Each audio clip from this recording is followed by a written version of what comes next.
সেই আত্মা নিয়ে গবেষণা করতে আসা মেয়েটি যখন পণ্ডিতকে আত্মা সম্পর্কে জিজ্ঞাসা করছিল, ঠিক সেই সময় পণ্ডিতের পা হঠাৎ থেমে গেল। তিনি দেখলেন একটি শিশু আত্মা একটি গাছের মধ্যে যেন আটকে আছে এবং সাহায্যের জন্য বারবার চিৎকার করছে। পণ্ডিতকে এভাবে দাঁড়িয়ে থাকতে দেখে মেয়েটি জিজ্ঞাসা করলো, আপনি কেন থেমে গেলেন?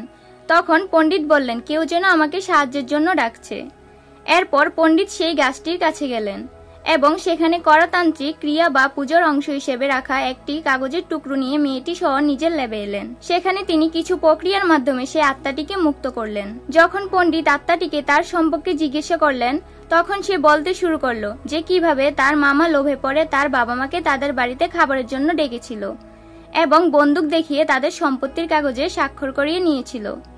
এরপর তারা তার বাবা মাকে মেরে ফেলে। যখন তারা দুজনেই নিজেদের জীবন বাঁচাতে পালানোর চেষ্টা করছিল, তখন মামা পিছন থেকে গুলি চালায়। এর ফলেই তার জীবন চলে যায় এবং তার আত্মা অসহায়ভাবে সব দেখতে থাকে। মেয়েটি কি পারবে তার বাবা মায়ের মৃত্যুর প্রতিশোধ নিতে? জানতে হলে ভিডিওতে লাইক করে চ্যানেলটি সাবস্ক্রাইব করুন।